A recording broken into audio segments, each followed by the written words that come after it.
Hier, c'était la journée mondiale de l'ennui total sur les marchés. Pas un tweet de Trump, pas une sortie de Powell, pas un chiffre macro et digne d'un sursaut.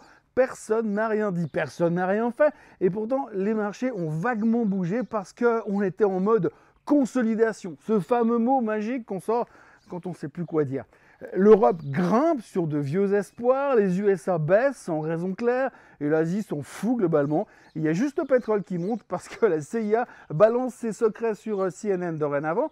Et côté news, Tesla lance des robots taxis avec des chauffeurs, Home Depot ne voit rien venir et D-Wave invente le futur quantique. L'or brille, le Bitcoin frôle les étoiles et l'inflation anglaise fait un comeback surprise. Bref, une journée vide de sens, une journée à brasser de l'air et à espérer un bon vieux pétage de câble de la part de Donald Trump pour essayer de réveiller tout ça. En attendant, on s'accroche au concept de consolidation comme un chroniqueur boursier à sa 22e tasse de café. Bienvenue dans ce Morning Bull vide de sens.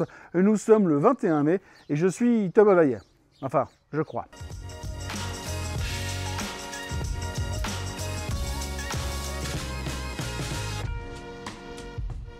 Alors avant toute chose, ce que vous allez entendre et voir dans cette vidéo n'est pas un conseil financier, c'est mon avis, mon analyse et parfois mon humeur du jour. Par contre, si vous voulez comprendre la bourse, là, vous êtes au bon endroit. Alors je dois vous avouer que dans mon métier de chroniqueur boursier et de vulgarisateur financier, si, c'est un métier il paraît, il y a des jours qui sont plus faciles que d'autres. Je dois reconnaître que quand Trump vient à la télé pour dire que Powell est un idiot et qu'il va le remplacer par un de ses potes qui a vaguement bossé dans une banque à l'époque quand il était jeune, ou quand le même Trump publie sur les réseaux sociaux qu'il va augmenter les droits de douane contre la Chine de 885%, c'est beaucoup plus facile de faire ce genre de vidéo le matin pour vous expliquer ce qui se passe sur les marchés financiers. Par contre, dans des journées comme hier, où la seule chose que l'on peut dire, c'est que nous vivons une séance de consolidation parce qu'on est quand même beaucoup monté depuis 2 semaines, je vous avoue que la première chose qui me vient à l'esprit, c'est surtout de retourner me coucher et d'attendre que Trump pète un câble contre quelqu'un, quelque chose, ou carrément contre un pays tout entier, et de préférence la Chine, histoire qu'il se passe vraiment quelque chose de spectaculaire et que la volatilité repasse au-dessus des 30%, bref, qu'il y ait un peu d'action. Non, parce que là, hier, mis à part le fait que les Allemands sont encore parvenus à battre de nouveaux records d'altitude, et en plus, ils ont réussi à clôturer au-dessus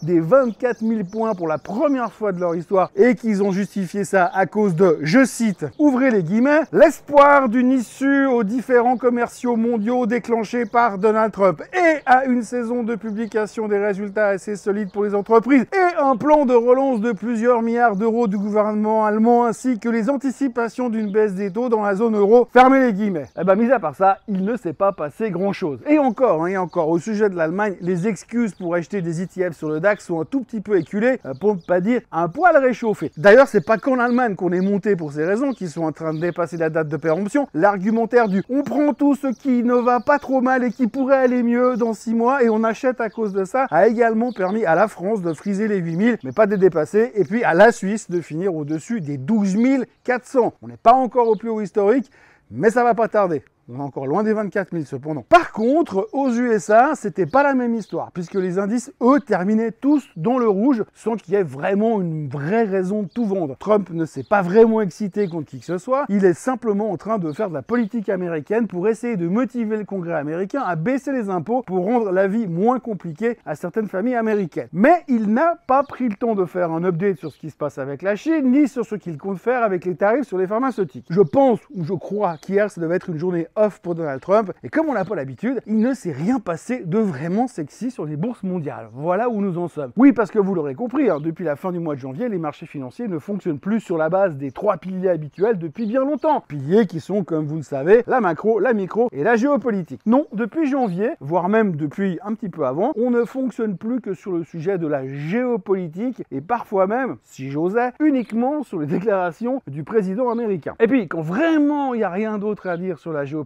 on se ressent sur la macro. Et quand il n'y a vraiment rien à dire sur la macro, on se ressent sur les chiffres trimestriels des sociétés. Et quand nous sommes dans une semaine comme celle qu'on vit aujourd'hui, où la macro se réduit à pas grand chose, ouais, parce que le PPI allemand qui sort hier à moins 0,6 contre moins 0,3 attendu, je vous cache pas que tout le monde s'en fout comme de l'an 40 et que c'est pas pour ça qu'on va casser la tirelire du petit dernier pour aller acheter du Rheinmetall. Et puis en plus, quand la micro se résume aux chiffres trimestriels d'un magasin de bricolage aux États-Unis, on a des journées comme hier où pour faire faire simple, on s'est emmerdé à un niveau Champions League. Et quand on s'emmerde à ce niveau d'emmerdement, c'est encore pire le lendemain pour des mecs comme moi qui sont censés vous raconter quelque chose qui pourrait éventuellement peut-être rendre votre début de journée un poil plus intéressant. Et qu'en plus, je dois trouver des trucs à raconter sans revenir trop sur le fait qu'il n'y a strictement rien à dire, si ce n'est que les indices mondiaux ont bougé à la hausse en Europe pour des raisons qu'on connaît déjà et que les indices américains terminaient en baisse pour la première fois depuis 6 séances pour des raisons qu'on a déjà entendues 834 fois sur les 3 dernières semaines, eh ben c'est pas facile du tout. En conclusion, hier, les marchés mondiaux du monde merveilleux de la finance ont terminé de façon dispersée et étaient en mode consolidation.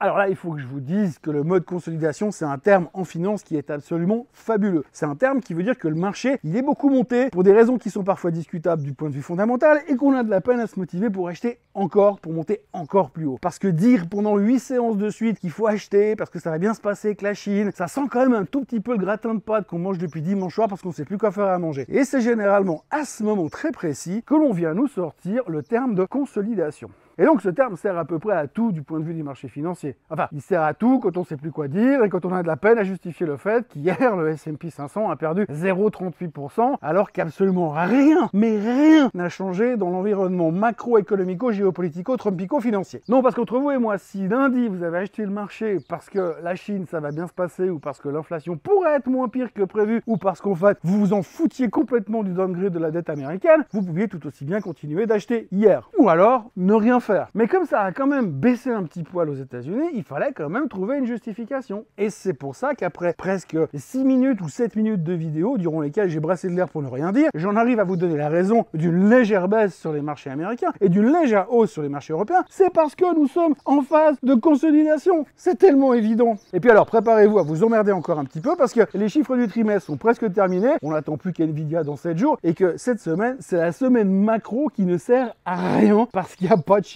intéressants. Il n'y a pas de CPI, il n'y a pas de chiffre de l'emploi du non-farm payroll, il n'y a pas de Powell, il n'y a pas de Fed, rien. Et en plus, les 14 membres de la Fed qui ont parlé, qui parlent ou qui vont parler cette semaine, ne font que nous balancer des banalités ou vont nous balancer des banalités du style on attend de voir pour savoir et ensuite on attendra de voir pour faire, mais en attendant on touche pas au taux d'intérêt. En conclusion, il n'y a que Trump et uniquement Trump qui peut rendre le reste de la semaine intéressante et s'il ne fait rien, demain je vais me résoudre à vous parler de cuisine chinoise ou de macramé tellement il n'y aura rien à dire sur le monde merveilleux de la finance. Autrement, ce matin, l'Asie a refusé de faire du grand 8, comme tout le monde en ce moment sur les marchés financiers, probablement pour des raisons de consolidation. Ça a à peine bougé, sauf au Japon où les exportations font la gueule à cause des droits de douane. L'Australie plane à haute altitude parce que la Banque centrale australienne a baissé les taux. Mais entre vous, qui c'est qui fait de l'investissement en Australie? À Wall Street, les futurs sont en baisse de 0,2%. On est en ambiance post-café. La Chine, de son côté, a baissé les taux. Ça n'a pas encore déclenché le tsunami espéré par le Parti communiste. Et pendant ce temps-là, la Corée grimpe de 1%, Singapour recule, et l'Inde se demande encore si elle va se lever du canapé. Bref, c'est chiant. Alors heureusement, il se passe des trucs sur le pétrole. Enfin, je dis heureusement, il faut le dire vite, parce que si le WTI freeze les 63 $ ce matin, c'est pas parce que l'économie repart et que les gens vont donc consommer plus, donc le baril doit monter. Non, c'est plutôt parce que les services secrets américains ont déclaré dans la presse que selon leurs sources, les Israéliens seraient sur le point de bombarder l'Iran. Alors déjà, il y a deux choses qui me viennent à l'esprit. Tout d'abord, je pensais qu'Israël était largement assez occupé à Gaza et que ça paraissait compliqué d'aller en plus bosser sur 2 fronts en même temps, mais visiblement Benjamin ne se lâche jamais de faire joujou avec son armée. Et ensuite, et surtout, je pensais que le terme service secret était basé sur le fait qu'ils ne disaient pas à tout le monde qui ils étaient, ce qu'ils faisaient et où ils étaient. Et en plus, j'étais convaincu que la première chose que l'on apprenait à l'école des agents secrets, c'était plutôt comment faire parler un terroriste, plutôt que comment écrire un bon communiqué de presse pour balancer nos infos top secrètes dans le 20h de CNN ce soir. Ah bon, je me suis trompé et James Bond doit se retourner dans sa tombe en voyant ce que ses successeurs sont devenus. Oui, James Bond est mort, tout fout le camp. Bref, si les sources officielles de la CIA sont exactes, Israël serait donc sur le point de bombarder l'Iran. Et donc, ça fait monter le pétrole. C'est quand même facile, la finance. Et puis, alors, côté news du jour, parce qu'il y a quand même des news du jour, on notera que Home Depot a sorti des chiffres en dessous des attentes, avec aucune visibilité comme tout le monde, mais en revanche, ils ont annoncé qu'ils allaient garder l'impact des tarifs douaniers pour pour eux, parce que s'ils reportent la chose sur les marges et sur les clients, eh ben Trump il va s'énerver. Et puis Tesla était en hausse parce que Musk a donné une interview au Qatar pour dire qu'il serait toujours CEO de Tesla dans 5 ans et qu'en plus, ils allaient lancer les premiers robotaxis à Austin, au Texas, d'ici le mois de juin. Et que ces mêmes robotaxis seraient gérés par des humains au début. Donc ça fait 5 ans qu'on nous bourre le crâne avec des robotaxis, mais quand finalement ils arrivent, bah, c'est pas des robotaxis, c'est des taxis tout court. Mais bon, c'est pas grave, ça faisait quand même monter le titre, on n'est pas franchement rancunier. Et puis alors, il y a D-Wave Quantum qui a pris 26% hier soir, après avoir lancé dans le cloud son ordinateur quantique de 6e génération. Ouais, moi non plus, je sais pas ce que ça veut dire, mais la technologie promet apparemment des performances de dingue sur des sujets complexes comme la logistique ou l'allocation des ressources. En clair, des problèmes trop compliqués pour des machines classiques, et la boîte vend ça comme un game changer pour l'industrie. Les investisseurs, bah, ils y croient. Enfin, pour l'instant. Par contre, perso, quand je lis ce que le quantum computing est censé nous apporter, et si on couple ça avec ChatGPT, on est pratiquement parti pour le dernier volet de Terminator, et je pense que cette fois, il n'y aura pas de suite. On retiendra aussi au passage que l'inflation en Angleterre vient de sortir et que c'est nettement plus fort qu'attendu. On attendait 3,3%, ça sera 3,5%. Attention au réveil de l'inflation, en tout cas au UK. Côté chiffre du jour, il n'y aura rien, un peu à l'image de cette chronique qui avait pour but de parler d'emmerdement maximum et de vide intersidéral. Bon d'accord, il y aura quand même la réunion non liée à la politique monétaire de la Banque Centrale Européenne. Alors ça, c'est une réunion où on ne parle pas des taux d'intérêt, mais plutôt d'autres sujets hyper intéressants comme la régulation, la supervision bancaire ou les aspects techniques du fonctionnement de l'institution. Bref, encore un truc chiant quoi. Sur ce, moi je retourne me coucher. Je vous souhaite une très très belle journée. On se voit demain pour parler encore de rien, à moins qu'il se passe quelque chose, ou à moins que Trump ait récupéré ses codes d'accès à X et Truth Social, ou qu'il ait mangé un poulet impérial du palais du Dragon Rouge et qu'il l'a pas bien digéré. Pour le reste, n'oubliez pas de vous abonner à la chaîne Swissquote en français. N'oubliez pas qu'il y a le Swissquote Trading Day le 18 juin à Lausanne et sur YouTube.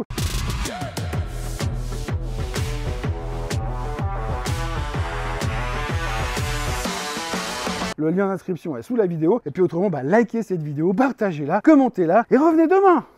Bye bye.